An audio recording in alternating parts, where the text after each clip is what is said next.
Chers amis, bonjour et bienvenue à cette session matinale de l'Institut culturel italien. Nous sommes là aujourd'hui pour vous présenter le théâtre grec de Syracuse et ses activités.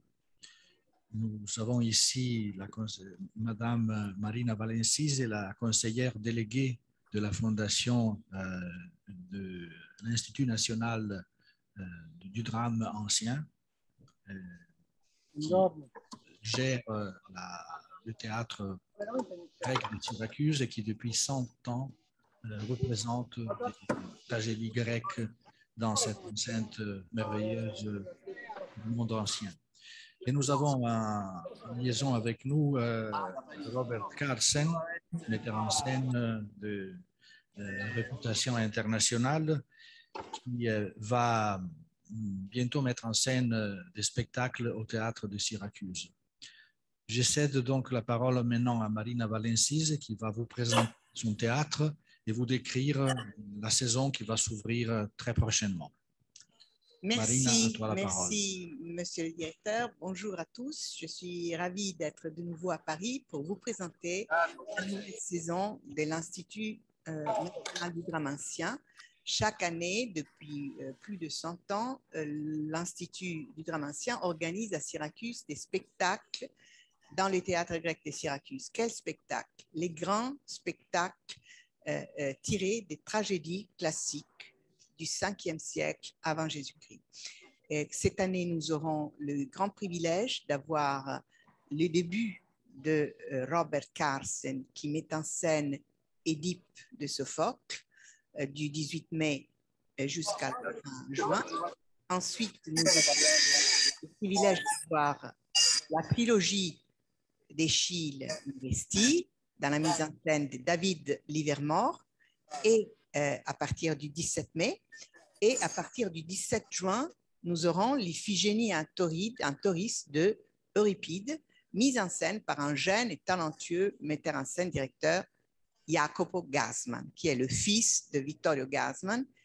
Et tous ces textes sont traduits ex novo par des philologues illustres, par des chercheurs qui chaque année nous livrent des versions nouvelles des textes anciens afin de faciliter le travail des réalisateurs, des metteurs en scène et de permettre de mettre en scène dans le contemporain, dans le présent, ces textes qui nous parlent encore et qui ont été écrits il y a plus de 2500 ans. Mais je suis particulièrement heureuse maintenant de laisser la parole à notre ami Robert Carsen qui est très pris et dont je le remercie parce que vous savez qu'il met en scène en ces jours-ci les Don Juan à la Scala de Milan. La semaine prochaine, il met en scène un récital de René Fleming à l'Opéra Bastille. Et le 8 mai, si je ne me trompe, il aura la reprise de l'Electra de Strauss à l'Opéra Bastille. Donc, si le directeur nous le permet, voilà, je vous laisse la parole pour lui donner la bienvenue. Bienvenue, Robert Carsen. Je suis très attiré par votre œuvre, par le théâtre grec, et j'ai quelques questions à vous poser justement en vue de votre début à Syracuse. Que pensez-vous de cette expérience qui vous attend? Comment vous sentez-vous? Qu'est-ce qui vous inspire en particulier de ce nouveau projet? Premièrement, bonjour à tout le monde. Je suis absolument enchanté par cette invitation, ravi de participer à ce projet magnifique et surtout de monter une tragédie grecque, mais la tragédie, la pièce des pièces, pour l'Oedipe roi, le roi Oedipe, dans ce magnifique théâtre qui a, dans les temps d'inspiration, a tellement d'artistes et a tellement de spectateurs. Donc, c'est d'un côté, c'est un vrai défi, dans le sens que je n'ai jamais travaillé, je n'ai jamais monté un projet d'un théâtre grec dans un théâtre grec. J'ai monté des pièces de théâtre depuis, mais jamais une tragédie grecque et jamais dans un théâtre magnifique comme le théâtre grec à Syracuse. Donc, beaucoup de raisons d'être très, très, très excité et aussi suffisamment d'en avoir un peu peur, ce que je trouvais est toujours une bonne chose. Ça, pour moi, c'est un très bon signe de me trouver out of the box, comme on dit en anglais, dans une... sans les repères que j'ai normalement, c'est très stimulant. Il faut revoir tout ce qu'on pense, il faut être ouvert à beaucoup, beaucoup de choses. Et je pense, on commence en peu moins de 2 semaines et c'est une très, très belle aventure qui nous attend avec moi, avec mon équipe. Le théâtre grec paraît aujourd'hui démodé. On assiste malheureusement à une chute d'intérêt pour la culture classique qui est en train de saper nos origines, nos racines même, les racines de la culture occidentale, les canons de notre tradition culturelle. Pourtant, pour ne faire qu'un exemple, Iphigénie en Tauride, l'histoire de cette tragédie se passe exactement dans les lieux où aujourd'hui on combat la guerre entre Russie et Ukraine. Que pensez-vous de cette malheureuse nouvelle tendance d'abandon de notre tradition culturelle, alors que, moi je le crois, pour le moins, elle devrait nous inspirer et constituer la base de cette culture partagée que nous continuons à dire d'avoir en Europe? Je n'y connais peut-être pas suffisamment, je n'ai pas suffisamment étudié le sujet. Ça veut dire en quelle quantité, en quelle quantité sont données sont données les œuvres du théâtre grec dans le théâtre en Europe. Je sentirais ça moins comme un abandon que peut-être que le public tourne vers autre chose, ce qui ne veut pas dire que le public abandonne ça. C'est évident que des endroits miraculeux comme Epidavros ou Syracuse ou Segesta, ou des endroits où il y a des théâtres magnifiques de cette époque, et aussi en France où il y a des théâtres romains, à Nîmes, à à Vaison-la-Romaine, etc. On a des profusions de festivals pour le théâtre, aussi pour la musique, pour la danse aussi. Et c'est très important historiquement et sociologiquement d'utiliser ces théâtres. Mais je vois aussi beaucoup de théâtres comme la Comédie Française, comme les théâtres nationaux en Angleterre qui programment régulièrement des théâtres, des pièces importantes de la base du théâtre grec. Et je pense que ça, c'est très important. Donc, c'est plutôt pour moi, ce qui se passe avec Linda, c'est qu'on attire la conscience vers l'existence de ces œuvres si fortes, si importantes, et qui sont à la base de tout ce qui suivait en termes de littérature et en termes de tout ce que le théâtre peut faire en combinant, bien sûr, un texte, des personnages, la musique, le mouvement et l'essentiel du théâtre, pour moi, n'a jamais été rendu d'une manière plus puissante que dans ce classique théâtre grec. C'est l'échange entre le public et la scène. Pourquoi aller au théâtre? Qu'est-ce qu'on peut apprendre au théâtre? Et pour moi, quand je parle d'apprendre, tout ça, ça vient de ce qui peut radicalement changer en nous, le spectateur voyant, voyant le spectacle, c'est la base de tout le théâtre grec. Et ça, c'est une chose qu'on trouve qu'en échange live. C'est quelque chose que nous ne pouvons absolument pas trouver dans nos ordinateurs, devant nos téléphones, en regardant Netflix ou tout ce que vous voulez. C'est la présence d'un grand groupe de personnes qui, pour la plupart, qui ne se connaissent pas, mais qui partagent la même expérience de vie. Et les situations dans les tragédies grecques sont parfois inimaginablement bouleversantes pour nous amener le plus près possible vers une expérience quasi-religieuse pour que le spectateur se pose les mêmes questions lui-même et se met dans la même situation, même depuis le confort de sa place. Et ce partage d'une situation, d'abord avec les comédiens et l'individuel, et entre les comédiens et toutes les individuels qui regardent. Un spectateur avec tous les spectateurs, un comédien avec un spectateur. Cet échange est tellement énorme et on ne le trouve que dans cette situation-là. Et c'est pour ça que c'est très, très, très important. Vous avez parlé de situations quasi religieuses dans un spectacle de tragédie grecque qui se passe dans un théâtre grec. Est-ce que vous pensez que cette expérience est la même ou est du même genre? Par exemple, dans un théâtre classique, vous allez bientôt mettre en scène à la Bastille l'Electra de Strauss. Est-ce que vous voyez une différence d'ambiance, de rapport avec le public dans un théâtre normal, dans un théâtre d'une de nos villes, par rapport à l'émotion et à la situation qui se crée, au contraire, dans un théâtre grec où le contact avec le public est différent et d'une certaine manière plus direct?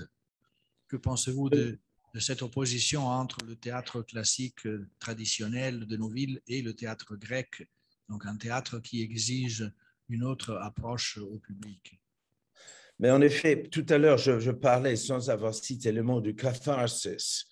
Et c'est le catharsis qui est la chose qu'on est en train de créer. Et ça peut se faire dans un théâtre grec, dans un théâtre classique, on vous dit, dans un théâtre de tréteau dans la rue, n'importe où, ça peut se créer. Bien sûr, l'Electre que je vais monter à l'Opéra Bastille, c'est l'opéra de Richard Strauss, basé sur le Sophocle, sur le texte de Sophocle, la pièce. Et on sait que cet opéra a créé un impact absolument énorme, bien sûr, grâce aussi à cette musique étonnante, bouleversante que Richard Strauss a créée pour cette œuvre, et que l'effet de catharsis est peut-être un peu différent dans une telle œuvre, mais elle est certainement présente. Et l'opéra fonctionne différemment aussi, si vous voulez, pas seulement à cause des chœurs, mais aussi tous ces instruments de musique.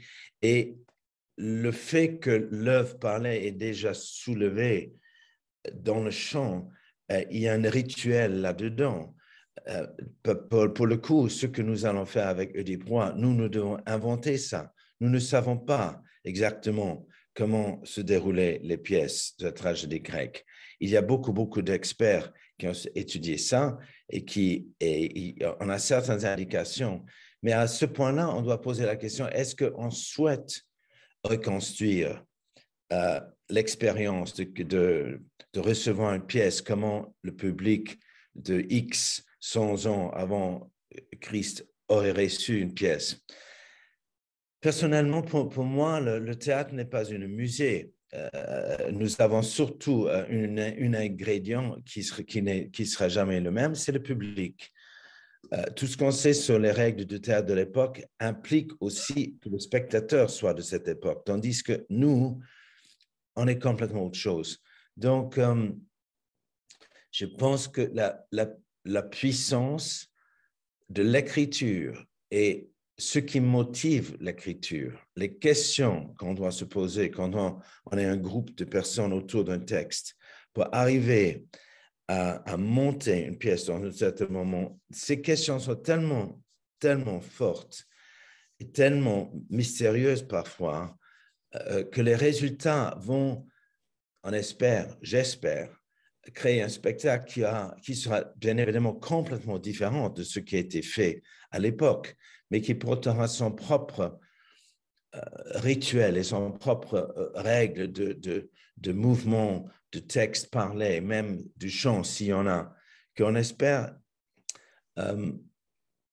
être dans l'esprit de ce qui a été fait, même si on ne peut pas être dans la lettre, puisqu'on ne sait pas ce que c'est. Et personnellement, de remonter quelque chose historiquement est un très, très bel exercice, mais quelque chose que je suis incapable de faire. Donc, notre Oedipe va être pour nous aujourd'hui.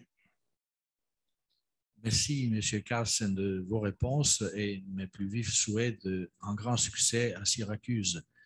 Je ne sais pas si quelqu'un du public veut poser des questions à Robert Carlsen. Sinon, Marine. Oui, s'il n'y a personne, le public qui souhaite intervenir, j'aurais une petite question à poser à Robert Carlsen et de nous dire s'il peut nous anticiper s'il y a une interprétation ou s'il y a quelque chose qu'il va dire de ce spectacle qu'il met en scène à partir du 17 mai à Syracuse. Marine, je n'ai pas tout à fait compris la question. Je voudrais savoir si tu peux nous dire, nous anticiper quelque chose d'étant mis en scène du 17 mai, à partir du 17 mai, de l'Édipe de Sophocle à Syracuse. Oula. C'est difficile de dire un petit peu, mais je pense, je peux vous dire une chose. Oedipe Roi, c'est une pièce que je connais depuis que je suis tout jeune, puisque avant de devenir metteur en scène, j'étais comédien. Et après, mais je suis canadien, et après les études à l'université à Toronto, une des pièces qu'on a étudiées, et j'ai joué le rôle de Créonte avec, on avait mis ça en scène entre nous. Et donc, j'ai trouvé cette pièce absolument terrifiante, mais magnifique. Et donc, j'avais une certaine expérience directe avec la pièce. Quand vous m'avez posé la question, vous et toute la direction de l'INDA, quelle pièce est-ce que je voulais monter, j'ai pensé à plusieurs. Et finalement, j'ai vous demandé si je pouvais monter Oedipe, puisque c'est un immense défi. C'est vraiment quelque chose de tellement... je ne veux pas utiliser le mot difficile, puisque je n'aime pas quand on dit tout ce qu'on fait est difficile, mais c'est such a challenge.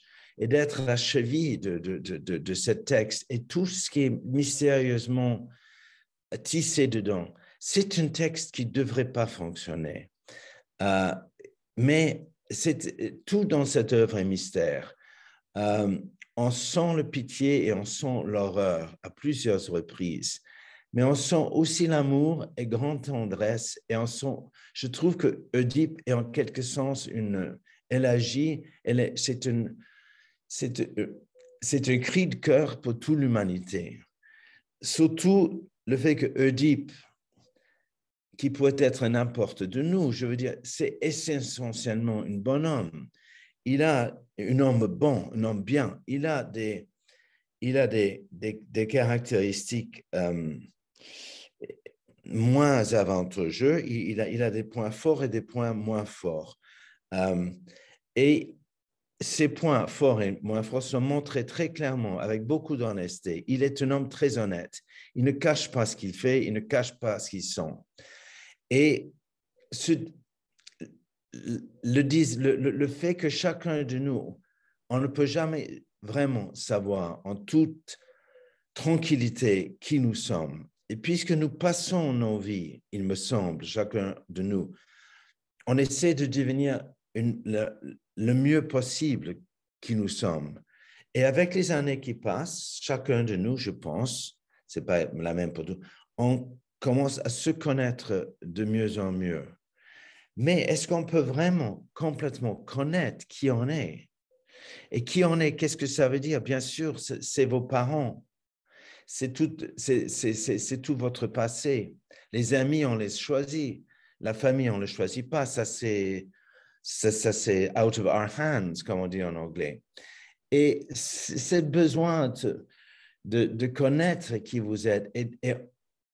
Et la base aussi de toute la fiction, tout ce qu'on lit, tout ce qu'on regarde, le fait que nous sommes un peu tous orphelins dans un monde qui ne nous comprend pas, que nous essayons de comprendre. Ça peut être un groupe d'amis qui veut prendre un café dans le square, ça peut être des rencontres dans un magasin, mais on est tout le temps face à des situations qui se trouvent, dont leur base se trouve dans une pièce comme Oedipe.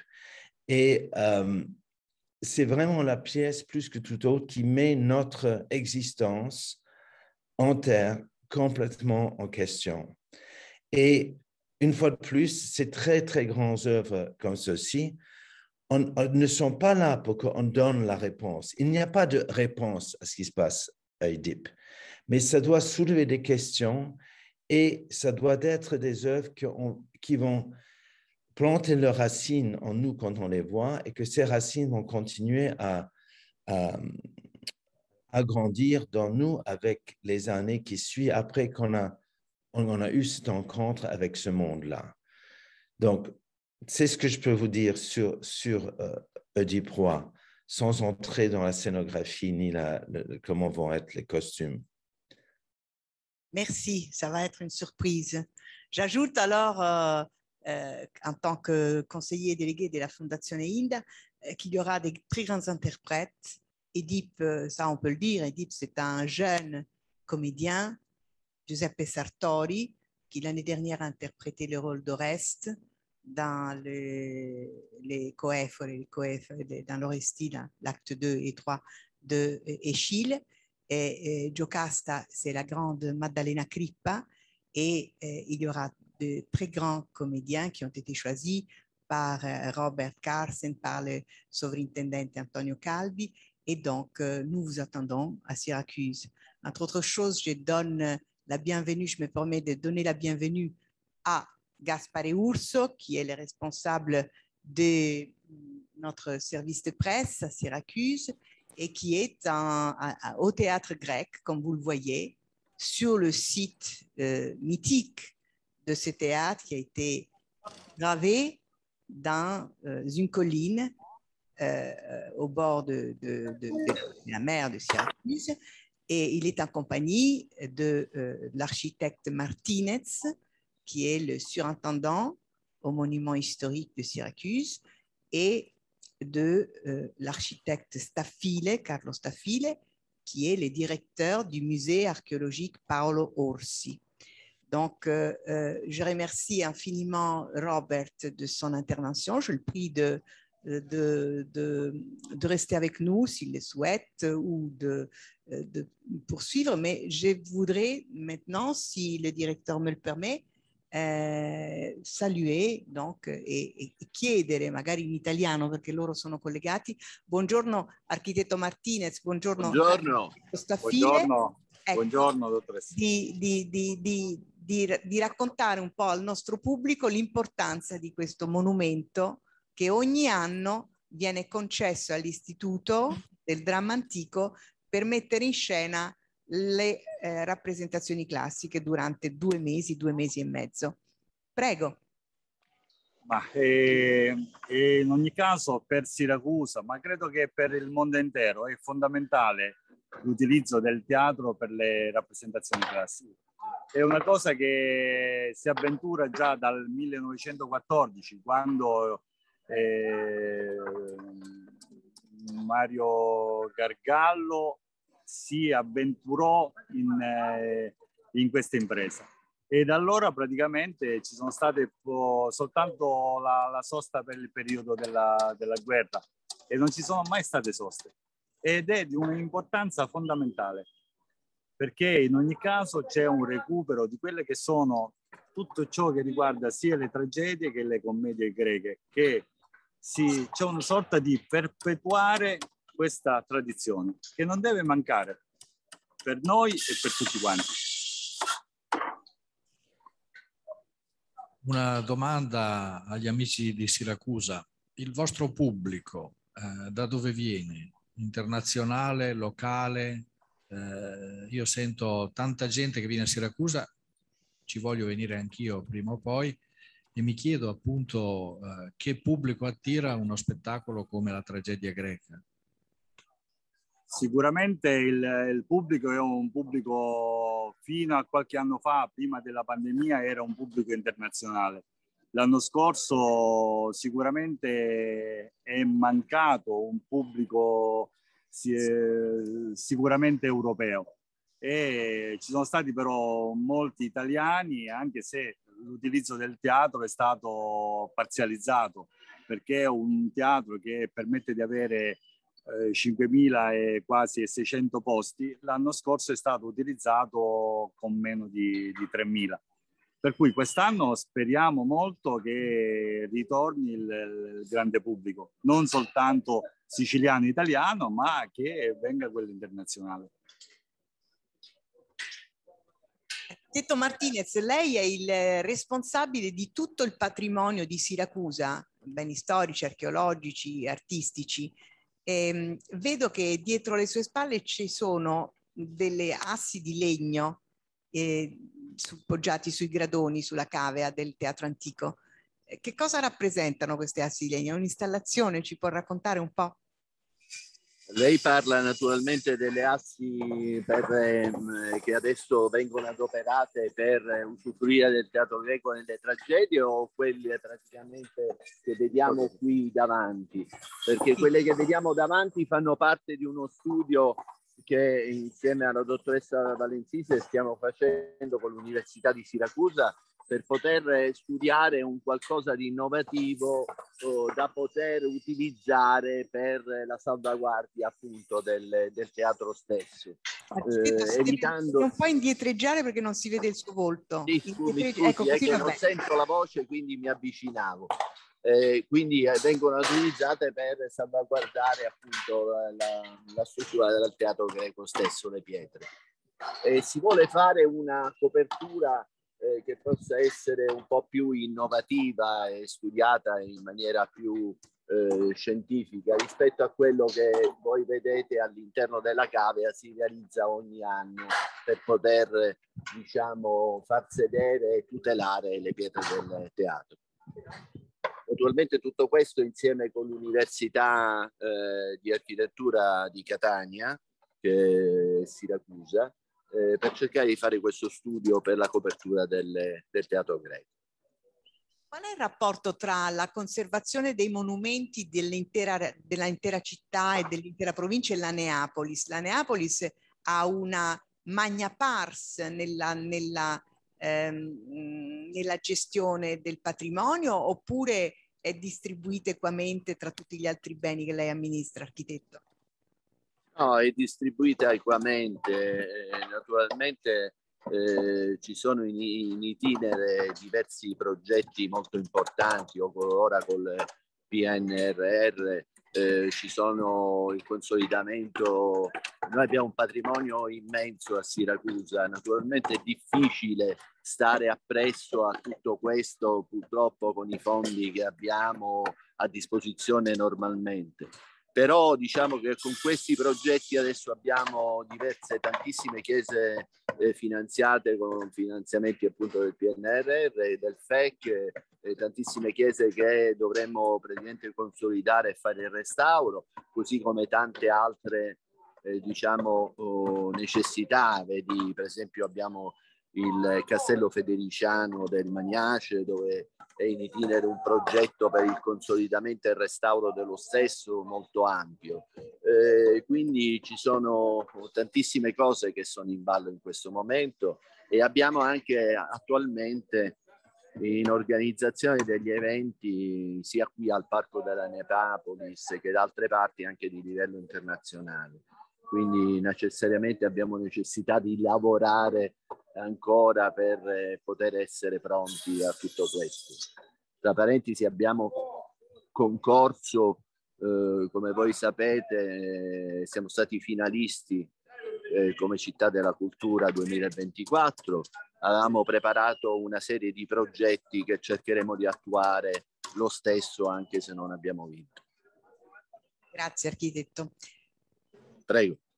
Alors, comme vous le voyez, c'est intéressant. Je remercie nos amis de Syracuse, du théâtre grec. J'ai pris Gaspare de nous faire montrer, de nous faire nous faire montrer une panoramique du teatro, non ci sente?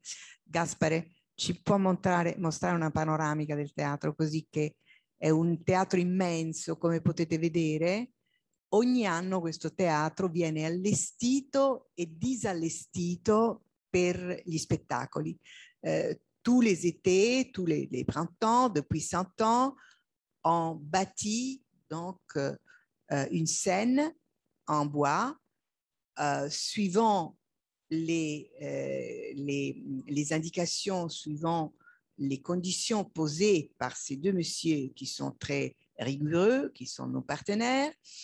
Mais c'est important que vous sachiez, que vous compreniez l'essence de cette fondation que je dirige, qui est non seulement de mettre en scène des textes anciens, mais aussi de faire revivre et de valoriser le patrimoine en pierre, le patrimoine archéologique d'une ville telle que Syracuse.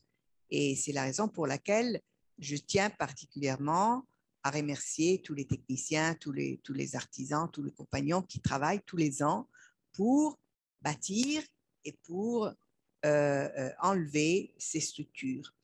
Et l'autre chose que je voudrais signaler, que je voudrais souligner, c'est que dès le début, l'Institut du drame ancien, qui a été fondé en 1912 par un groupe de mécènes de Syracuse, s'est proposé le but de valoriser le théâtre et en tant que monument et en tant qu'héritage. Figurez-vous qu'au début du siècle dernier, ce théâtre était un lieu abandonné. Il n'était pas du tout ce qu'il était aujourd'hui. C'était un lieu abandonné, un lieu affecté à l'exploitation agricole. Il y avait des chèvres, il y avait des moutons, il y avait des moulins. Et le propriétaire d'une parcelle du théâtre était le comte Gargallo, cet homme absolument incroyable, qui était un cosmopolite, était un homme très riche parce qu'il était l'héritier d'une grande fortune familiale. Et donc, il a décidé d'investir ses ressources, ses énergies, ses idéaux dans la renaissance du théâtre grec. Grâce au travail d'un grand archéologue, Paolo Orsi, qui avait fait des études sur le théâtre et sur tout le site, ils ont donc ressuscité ces monuments, ils l'ont nettoyé, ils l'ont transformé dans l'arène de ces festivals populaires qui, depuis 100 ans, plus de 100 ans, attirent des masses énormes de personnes, parce que c'est un théâtre populaire, 5000 places disponibles, c'est un théâtre public, presque 70% de revenus propres. Et la chose la plus remarquable, quand je suis arrivée à Syracuse, c'est de rencontrer des gens simples, qui travaillent chez un coiffeur ou dans un bistrot et qui disent « Oui, mais effectivement, l'année dernière, j'ai vu la stichomitie de l'Héraclès qui n'était pas vraiment correspondante à la traduction de Galavotti, et parce que la traduction de Valgimigli était bien différente. Donc, il y a une conscience populaire ahurissante. Les gens de Syracuse, les Siciliens, connaissent ces textes par cœur et ils sont vraiment les destinataires et les témoins en même temps d'une tradition qui date de plusieurs millénaires et que nous essayons de garder, de sauvegarder et de perpétuer. Donc voilà, j'espère vous avoir tout expliqué, ou presque.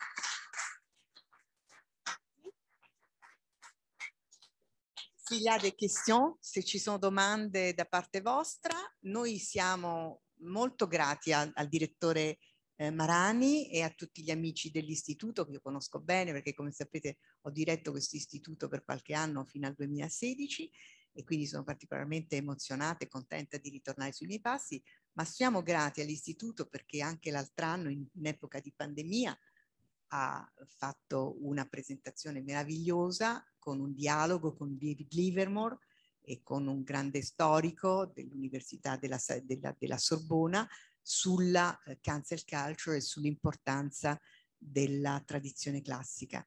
E quest'anno, in aggiunta di questa presentazione, stasera, come voi sapete, trasmetteranno sia dagli schermi dell'istituto sia sui nostri social la riproduzione di uno spettacolo dell'anno scorso, Le nuvole di Aristofane, messo in scena dal grande Antonio Calenda.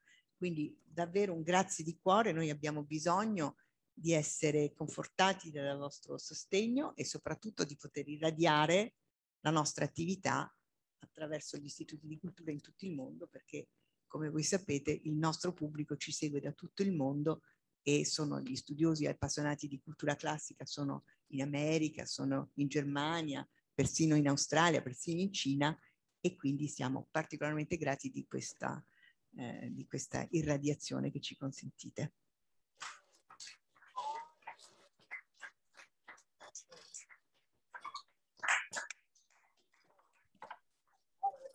Moi, ça a été un plaisir de t'accueillir et de présenter le théâtre de Syracuse ici à Paris, non seulement parce que pour moi c'est une institution importante, mais parce que j'attache beaucoup d'importance à la culture classique qui, dans un esprit européen, je suis un supporter de l'Europe convaincu, je crois, doit faire partie de notre patrimoine culturel commun.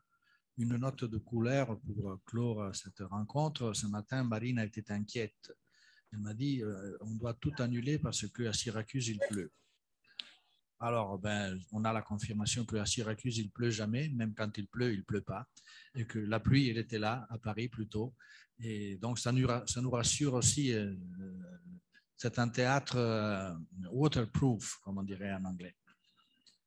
Voilà, si vous avez des questions, si vous voulez nous poser des questions ou poser des questions à nos amis de Syracuse, c'est le moment. Je vois que Robert est revenu, donc profitez-en. Merci Robert d'être encore avec nous.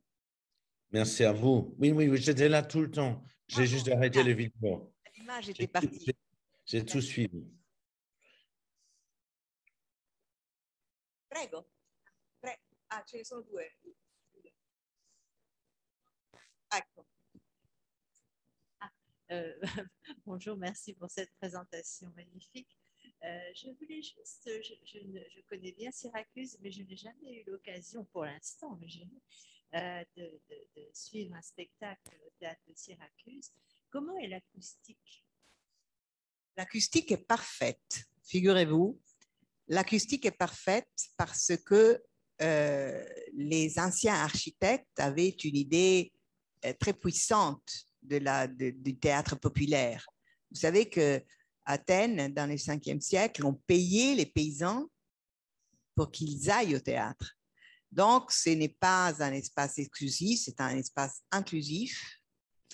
Et surtout, vous devez considérer qu'à l'époque d'Échille, de Sophocle, on n'avait pas les micros, mais on avait des masques.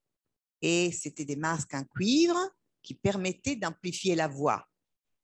Les théâtres grecs de Syracuse ont une acoustique tellement parfaite que tous les ans, on nous demande d'octroyer les théâtres à des concerts de musique classique, à des concerts de musique populaire. Et donc, il n'y a pas un seul endroit du théâtre, il y a 5000 places, il n'y a pas une seule place où l'acoustique soit mauvaise. Voilà.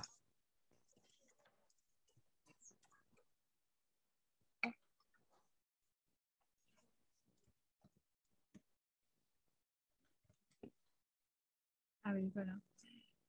J'avais assisté il y a 2 ans à de magnifiques représentations au théâtre de Syracuse. C'était les Troyennes, qui était vraiment exceptionnelle, et une représentation d'Héléna, à l'issue de laquelle il y avait eu une manifestation très étrange et qui m'avait surprise, mais qui était passionnante. C'était une réunion des avocats de Syracuse qui avaient élaboré le procès d'Hélène.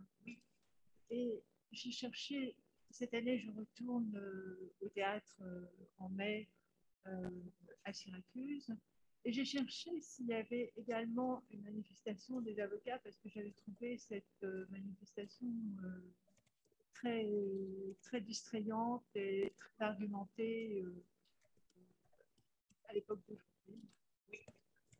Merci, madame. Alors, vous êtes la bienvenue. Vous avez donc cité 2 spectacles importants. En 2019, je n'étais pas encore là, mais en 2017, Muriel Mayette a mis en scène Les Troyennes et David Livermore a mis en scène cette tragicomédie d'Euripide, l'Hélène, qui, entre autres choses, a été le blockbuster, le grand succès dans l'histoire des Linda. L'association Agone, qui est une association promue par les avocats de Syracuse, tous les ans organise des procès avec un juge, un ministère public, un avocat défenseur, l'accusation, la défense et naturellement l'imputé. Et cette année, ce sera le cas d'Oedipe. Et il y aura donc le procès aura lieu le 24 juin. Et je sais qu'il y aura la participation d'un très grand psychiatre et psychanalyste italien, Massimo Ammanniti, qui, entre autres choses, est le père du célèbre Niccolò Ammanniti, les grands romanciers, l'un des plus célèbres écrivains de sa génération. Donc, le rendez-vous, c'est le 24 juin. Et entre autres choses, nous comme fondation, comme Institut du drame ancien, nous organisons tous les ans des colloques qui ont lieu dans l'Orecchio di Dionisio, donc dans les latomies du paradis. C'est les caves de Syracuse qui ont été gravées dans ces rochers de calcaire. Et tous les ans, nous organisons des colloques, nous invitons des chercheurs, des spécialistes, des philosophes, des écrivains à discuter d'un thème. Et souvent, et à partir de l'année dernière, à partir d'il y a 10 ans, ces colloques sont enregistrés et sont diffusés en direct par nos sites et par nos canaux digitaux.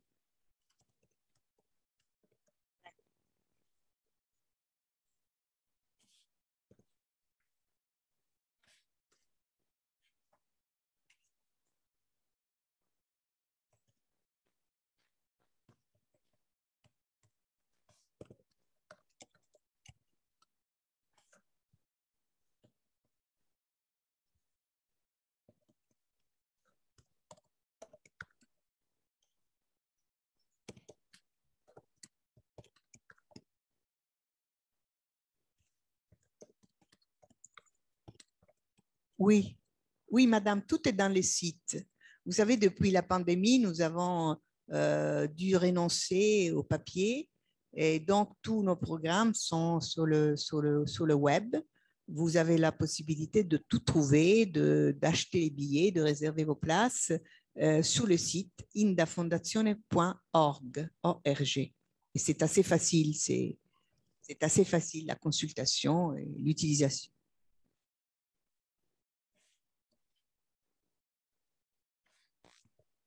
Et les colloques dans l'Orecchio di Dionisio vont se dérouler à partir du 20 juin.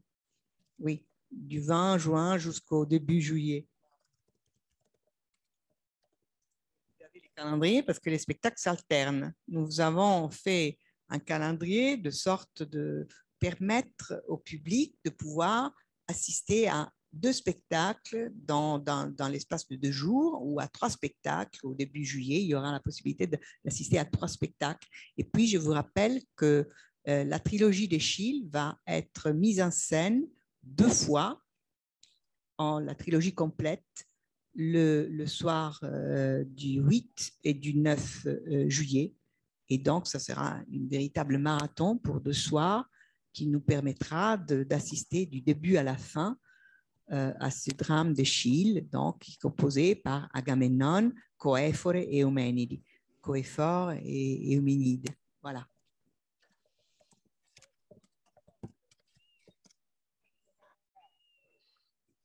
D'autres questions?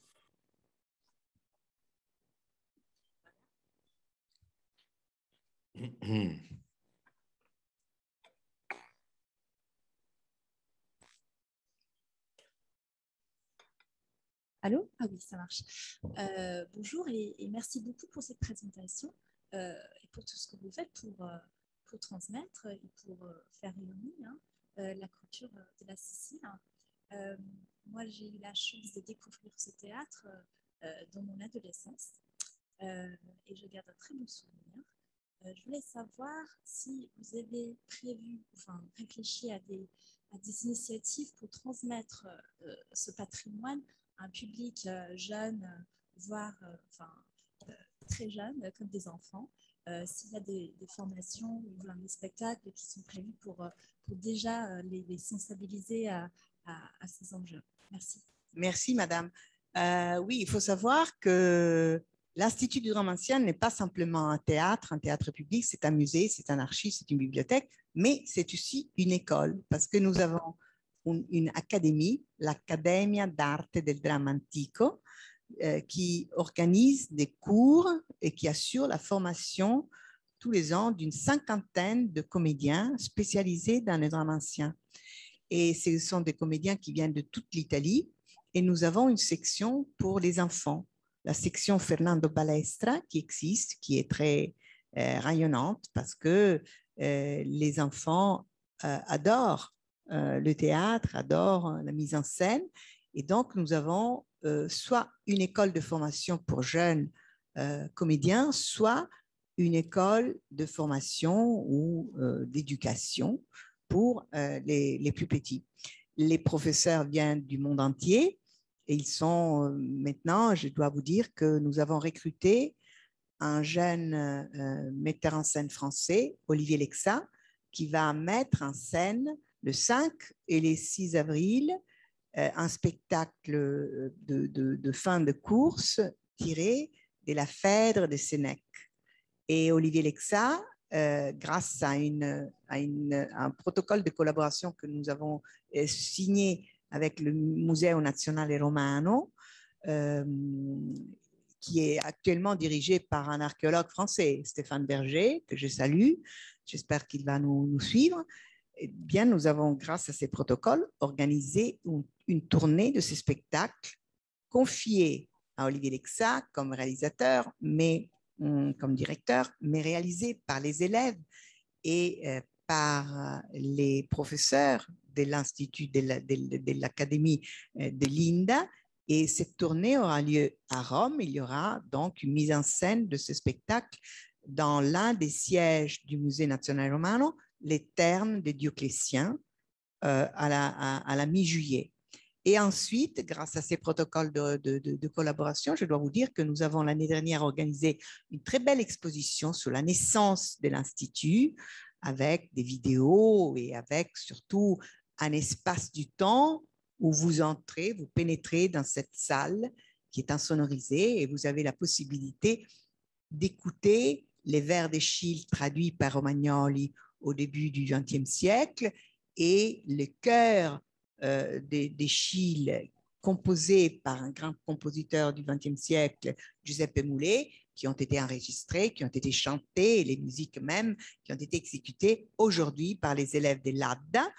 Et cette exposition, à partir, qui est visible, qui est ouverte à Syracuse jusqu'à la fin septembre, à partir du mois d'octobre, sera donc présentée à Palazzo Altemps, encore l'une des 4 sièges du Musée Nazionale Romano, grâce à cet accord de collaboration entre l'Inda et le Museo Nazionale Romano. Donc, nous essayons de faire beaucoup pour les étudiants. Nous avons des visites constantes des lycéens. Nous avons des prix, des tarifs privilégiés pour les jeunes élèves. Et surtout, cette année, nous reprenons un événement très important dans la vie sicilienne, dans la vie syracusaine, parce que nous ouvrons de nouveau le Festival des jeunes. Vous savez qu'il y a 1000 jeunes étudiants lycéens de toute l'Europe, de toute l'Italie et de toute l'Europe qui viennent à Syracuse et qui participent à la mise en scène des spectacles à Palazzolo Acreide, dans les théâtres, l'ancien théâtre de Palazzolo Acreide, qui est une petite ville à une vingtaine de kilomètres de Syracuse, une ville éblouissante, baroque, où il y a un très beau théâtre. Et tous les ans, depuis 2 ans, malheureusement, on a dû fermer l'activité à cause de la pandémie, mais cette année, ça recommence. Le 15 mai, il y aura donc le démarrage du Festival des Jeunes à Palazzola Creide. Voilà.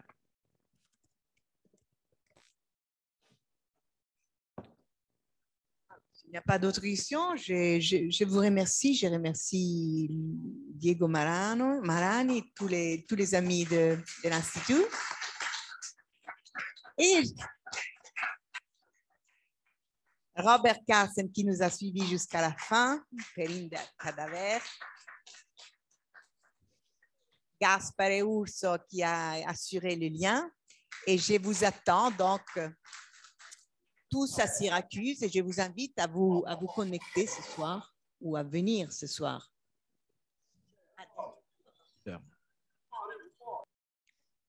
À 20h. À 20h.